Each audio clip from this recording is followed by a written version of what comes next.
Baby, the queen has arrived. Hello! Welcome back to Spill the Bubble Tea After Dark. Welcome to our YouTube channel for this episode that we recently just did. It was our 6th episode, Finding Your Pole Style. Have you listened to our podcast? If you have not, please go ahead, click the link below, go listen and come back so we can discuss together. But yes, what's up, Andrea James Lui? Not much, Adam Lin. Hey, cheers! Cheers! Yay! I'm using the cup you gave me again. I love it. Yes, perfect. Well, okay, so we mentioned in the episode that for this After Dark, we're gonna have you do a tarot card reading. Are you up for that? I thought that was a joke. No, I was literally so serious. I'm having a midlife crisis. So you know how the poll on our episode, it said, where are you at in your journey of finding your style? And you said, okay, Yeah. all the votes are people saying they're still discovering their style. One of those votes was me, because I'm still discovering my style as a performer. So I think you know this. I told you I went and I did a clown workshop in Sydney earlier this week, and connected to that. I'm having a midlife crisis. Not a midlife crisis. Tell us I'm having about it. I'm having an identity crisis. I told you that. Because, so within the pole community, as we said in the episode, I really fancy myself like the 12-year-old tomboy, where everything I do is sort of anime, sci-fi, like this geeky, clumsy, sort of nerdy person, because that's really how I feel. But I realized after like a decade in the pole community has made me like the pole community version of a 12-year-old nerd, because all of a sudden I went into this workshop that was full of comedians and stand-up comedians and sketch comedians and improv artists and performance artists, and all of a sudden in that type of environment I was the sexy dancer. And every instinct I had was seduction and flirting, and I was just like, who am I now? Because in the pole community, I'm not the sexy one in the pole community. And like I was just telling you, everyone's sharing their 1-year anniversary of dancing with Snoop Dogg, and the dancers they hired were all so sexy and so hot and like fluid, real stripper style. And I watched back my audition video and I was like, oh, you're not sexy or fluid. But in the clown workshop, they were just like too sexy, too smooth, too dancery. So I'm having an identity crisis because now I don't know who I am or what my style is. So I need a tarot card reading. I feel like you don't need a tarot card reading, you need a therapist. So it's okay. Adam is here. Adam is going to console you and, help you to get through this identity crisis. No, I definitely understand what's that coming from, because, for example, if, I am so ingrained that I'm a pole dancer, if I go to a street dance classes, my background is street dance. But if they're gonna ask me to freestyle, I would freestyle a little bit and then a second later, I'll be on the ground. Yeah, drop splits and grinds, yes, body rolls, hopping. That's what's safe for us, Yeah. So automatically, you will go to that place that actually make you feel safe. So I guess that's kind of like that. But you don't have to be like, feeling like scared about that part of you, because that's just who you are. And then it's about how are you going to integrate that into the clown. Why can't you be a 12-year-old sexy clown? Well then, because we actually spoke really briefly about the concept of a sexy clown, and can there be a sexy clown? Because one of the things about this particular style of clowning that we were learning is it's all about discovering your inner idiot. And in the pole community, I am the idiot. And I really feel like I'm always encouraging my students, like, don't be afraid to look like a dickhead. And I really champion, like, what I call the dickhead is really the same sort of concept of, like, be the idiot. But then all of a sudden in a room full of idiots, I was not idiotic enough to be an idiot. Whereas in the pole community, I'm such an idiot. So now I'm realizing like, okay, who you're surrounded by, who your audience is, can really determine how you get read. Oh, for sure, for sure. So now now I don't know. Now I don't know what I'm doing. Because you know, I'm like, you go. No, it's like if I'm going to a gig that is not pole competitions, I feel very vulnerable. Because I feel like I have to do extra work to prove who I am, even though they don't understand anything that I'm doing. So you recently did a gig, what was it called? Eros Dancers? It's Voya, yes. Was that the name? Oh, yeah. So what was that like? Because that was a club environment, It was like a strip club vibe for all the queer people, which is super exciting because we need that safe space for us to express ourselves. So your dancer, Sabrina, basically, you know, create this safe space for all of us. So it was like, there was a combination of burlesque, shibari rope performance, sensual massage performance, and also pole dancing performance. But obviously I didn't go full out on tricks because it was more of a intimate stripping kind of vibe. So I just tuned into like, I'm just gonna grind the pole, lots of body roll. I don't really do that many body rolls in general, so but I did a lot that day. So it was like that. So I have to like, I need to understand my audience and my surrounding, that they are not professional pole dancers and they are not gonna understand what I'm doing. So I have to channel to a different types of pole dancing. You know what I mean? Yeah. You know, when I was watching back my Snoop Dogg audition, every time I didn't know what to do, I did body rolls. And it's similar sort of thing for me. I don't normally do a lot of body rolls, like when I'm choreographing a routine. I don't purposely put them in or consciously put them in, but when I don't know what I'm doing, it's just body roll, reverse body roll. Whoa, change it up, reverse body roll. Good.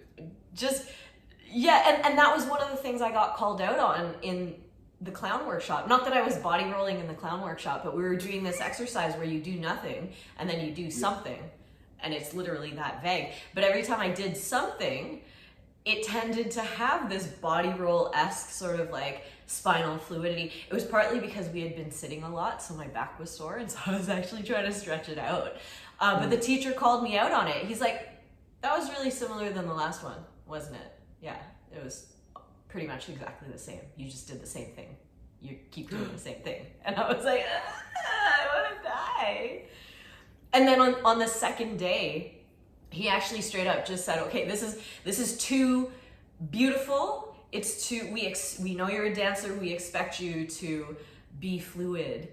So stop it. And I was like, oh my God, he just called me a dancer, and I felt offended. every other community, I'm trying to prove that I'm good enough to be a dancer, and now I'm like, don't fucking call me that. And also, like, how funny is that? Because, you know, in whole community, like, you'll be like, oh my God, that was so good, but let's like add this to. But in clown, which I know that was the same. You just did the same thing. Because the thing about a clown workshop is that you can't fake laughter. So if you're doing something and you've got a room full of 16 people with dead silence, there's nothing you can do about that. And you can tell when someone's fake laughing, and so just nobody does it because it's so inauthentic, it's almost rude to fake laugh at somebody. It would feel more insulting. And so, you know, it was constantly like you would do something, you would try something, and then the teacher would be like, is this working? Do we love this? And he would only ever ask that when the question was, no, it's not working. We don't love this. Stop it. I'm gonna implement that into my teaching. Do we love this? Do we love this? Do you love Mm-hmm. No, we don't. Do it again. The other side. Get up. Pull-ups till you're dead. Do we love yes. this? What the fuck was that? Do. Honestly, though, actually, speaking of that, really quick, just random story. So I taught in Taiwan, and I realized a lot of time when you're demonstrating, everyone sit down. Oh, I sit down a lot. Yeah, And I know but I'm you the sit- only one who does it.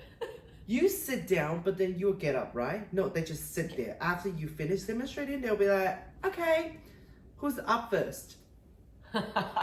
And they just, everyone you just mean sit there. they're gonna go one at a time? Yeah.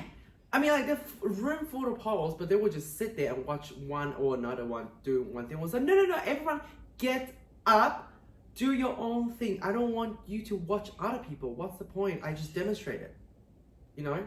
But I think that's just something we are very, like, it's very ingrained in our mind as well. Back in, you know, growing up in Taiwan, you're always like, you stay quiet, you don't show off yourself. But I'm like, you're doing pole dancing. It's all about showing off yourself. This was the other part of my identity crisis, because normally in life, I always want to do things and I want to try things. And so in like the environment you're describing, I would be the first person to get up and go. And because also a lot of times I have trouble listening to people talk. I'm like, I can't process. I'm like, I need to just physically do it. Show me, let me do it. Don't keep talking for nearly 10 minutes. But I found from the start of day one of the clown workshop, by about halfway through, I went from volunteering to go really early on to sitting back to like going towards the end to almost by the end of the first day, we did an exercise where I didn't even get to go. And I left that day kicking myself because I'm like, that was such a scary, hard exercise. I must do it tomorrow. And then the second day, we did the exercise again. And again, I didn't volunteer to go early, and then we ran out of time. So this particular exercise, and the exercise was you enter and then you exit. But you're only allowed to advance if the audience is laughing. If you advance and then the audience stops laughing, you have to go back. And so it's like red light, green light, except it's the laughter that's making you go forward, go back. And it was so scary. Yeah. And I ended up not doing it. And so in the span of 48 hours, I went from the person who volunteers to go first to the person who is too scared to even try. That is hard. That is hard. Yeah, I think I feel that if I'm going back to dance classes now, because usually they'll be like the boys come out, the gays, whatever, and now actually like the last time I did a dance class was about a year or 2 years ago. I just don't volunteer anymore. It's too scary. This whole idea of like, in talking about style, it has to do with what type of person are you? Are you somebody who volunteers? Are you somebody who waits till the end? And like what you said, part of pole dancing is showing off. It's you want to be seen. You want people to look at you. And I went from that, devolved into like wanting to hide in the corner in a fetal position. So this is very important for all the pole dancers, you know, like if you don't get up and do it, you're not gonna get that experience. So You're and not no one gonna is improve. no one is judging, especially in pole community. So far, we have learned that clown communities are not very friendly. Okay, so don't be a clown. You can be a pole clown, yes, but not a clown. I think this is why people always say when it comes to pole theater, for example, the pole comedy category is always less big, and everybody always says pole comedy is harder. And it is hard. hard. I never felt that way. But now I've had this real deep clown experience that has scarred me to my core, and I'm like, oh, this must be how everybody feels on a regular daily basis. Because I only felt that way in that workshop environment. Mm-hmm. I don't really feel that way in my regular everyday life. Like, I'm happy to try to make people laugh, and if it fails, whatever.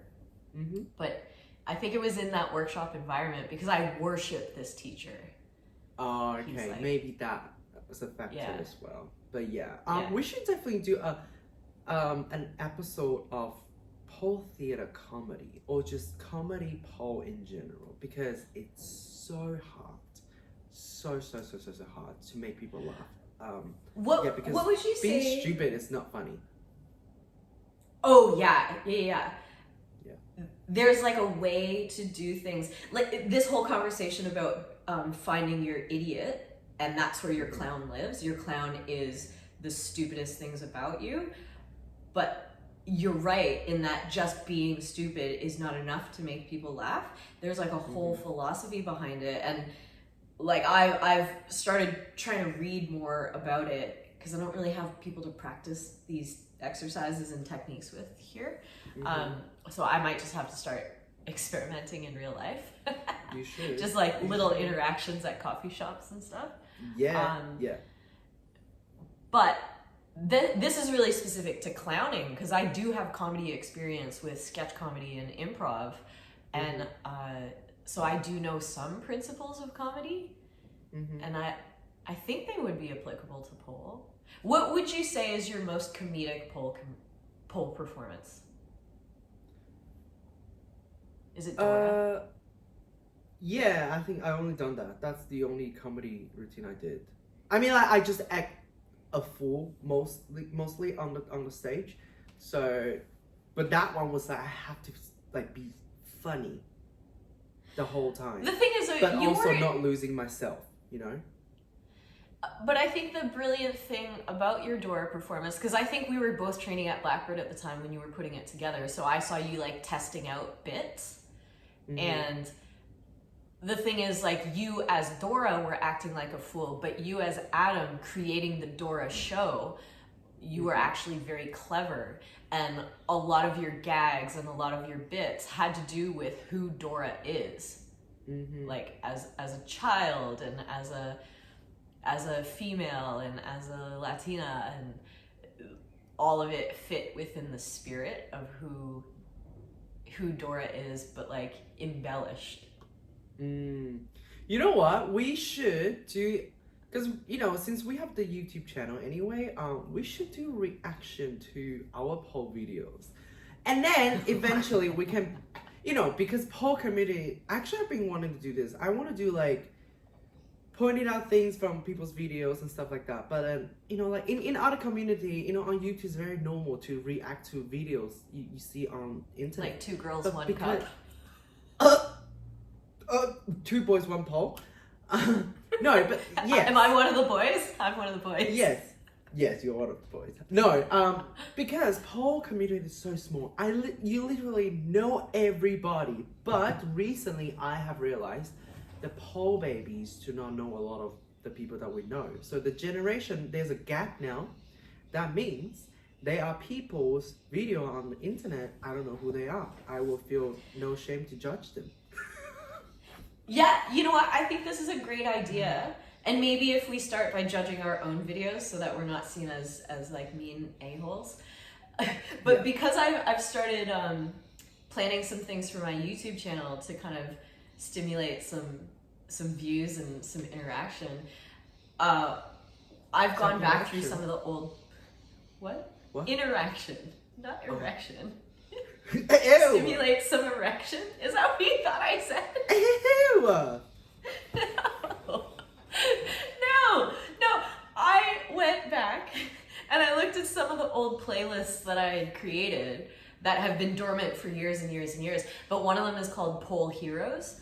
And it was all of my pole heroes in the early days. And so there's like Sergio's on there, Christy Sellers, Fontaine, Ona, Phoenix Kazri. Like it was all of like, you know, my idols at the time. And I realized that so many of my current students and people I interact with have never seen those videos and might not even know who some of those people are because we don't do as many international tours as we used to. The people in Australia don't know all of the classic American polars. No, they don't anymore. Yeah, but we do because that was the only people we could look up to back then. There was only YouTube. Yeah. And not Instagram. Instagram wasn't even that popular. Yeah, I remember I joined Instagram in 2014. Do you remember when you joined? I think it was like 2014, 15. Yeah, when I was 15. That's so long ago.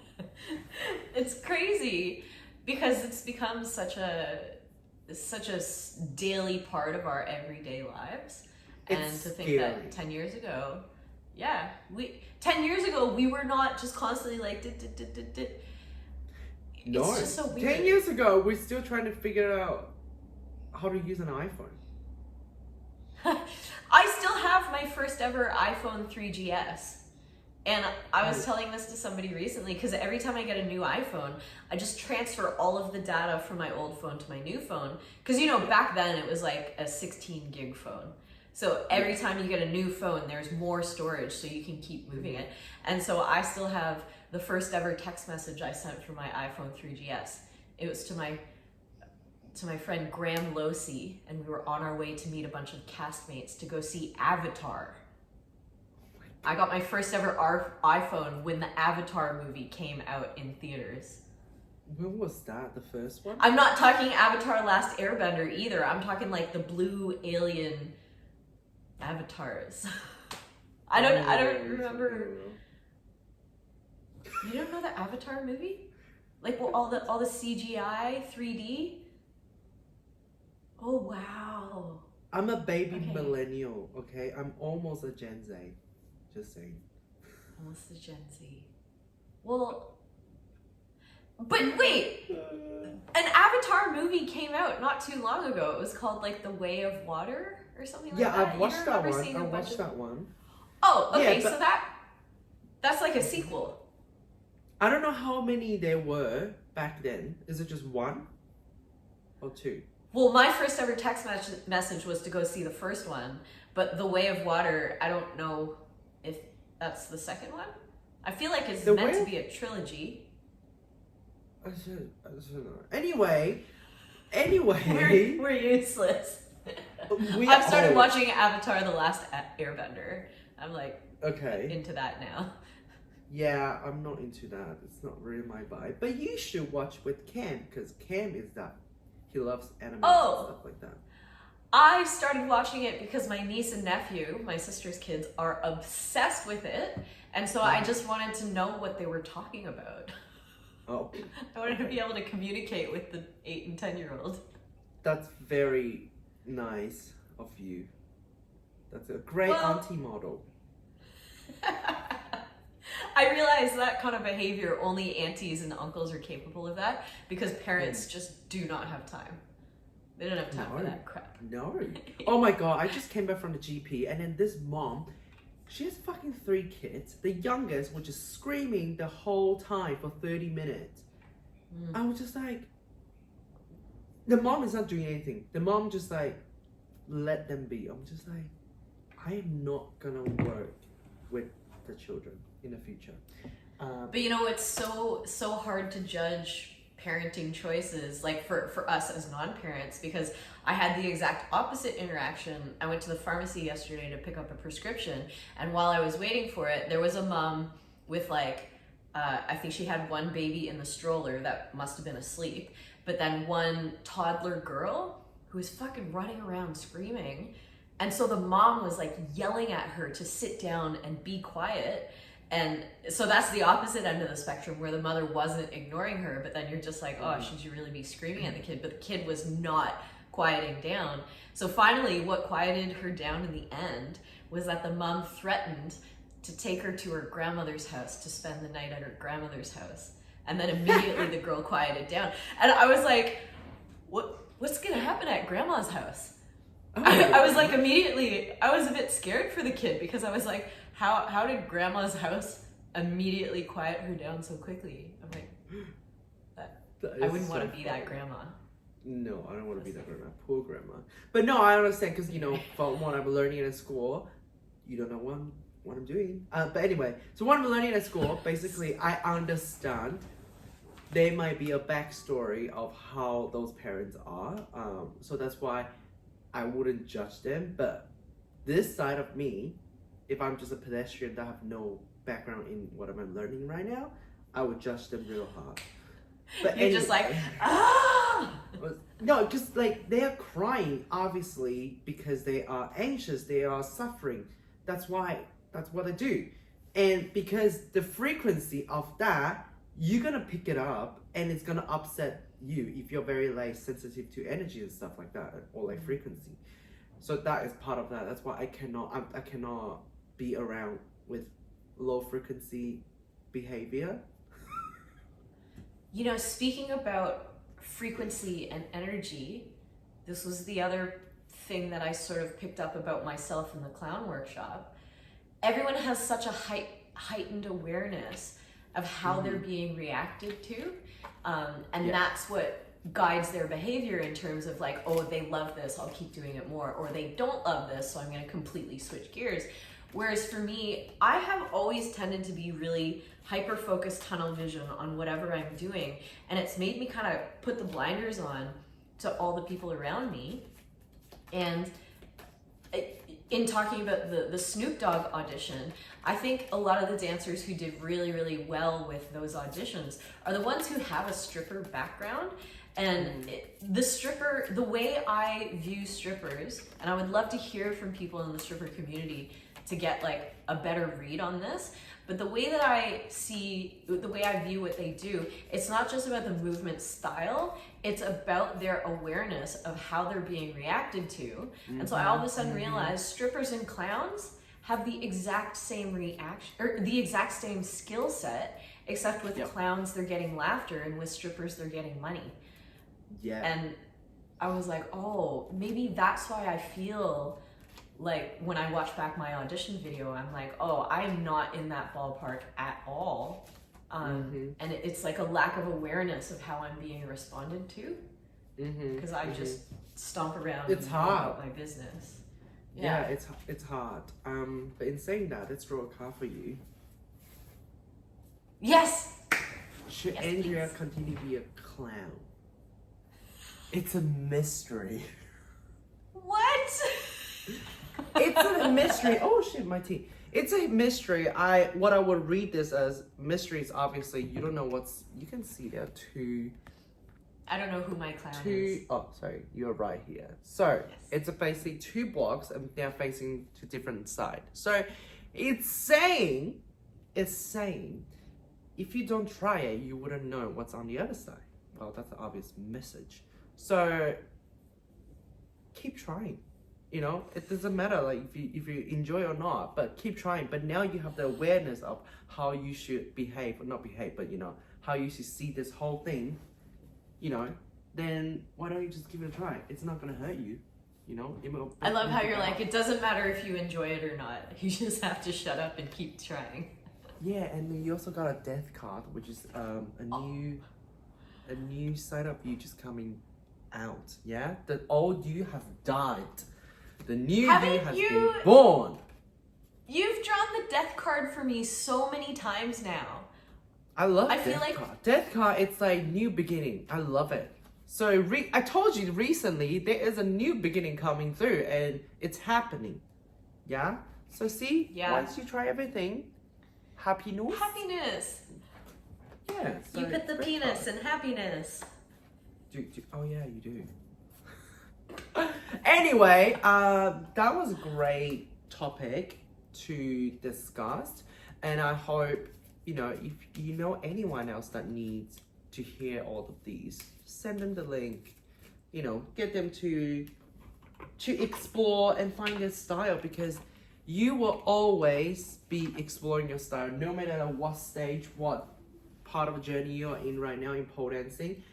I'm 10 years in, I'm still looking for something new. I'm still exploring, because once you settle in, I settled for a style for quite a long time, but when you are settled in, you're getting comfortable, you're not growing. So Time to change. Explore. Yes, continue to explore, get a death card, and be reborn. You can have one of my death cards. I just get them all the time. Yeah, and just to put into context why we did the tarot card readings is during the actual episode, we talked about how you can use it as a starting point to ground you, to send you off into the world, to figure out what's next. So it's not like you need to believe deeply in like the meaning of them or anything, but it's just to give you something to hold on to, like a tether. That's what we need, because we're human. We need something like that. Otherwise we'll be nothing. We'll be nothing. Oh. We'll be nothing. If We'll you be don't everything have and a nothing belief all at in once. something, exactly. Yeah. All right, thanks for joining us. It's quite a long episode for After Dark. After dark. But I hope you guys found something useful from this episode and also the main episode. Otherwise, we'll do another one. I don't know, something else. If you have any other topic that you want us to discuss, please let us know in the comments. Send us email, blackmail us, or whatever. Okay. Turn it on, cook it up, make it boil. Thank you, Adam. Cheers. Thank you, Andrea. Cooking your bubble tea and keep on slurping.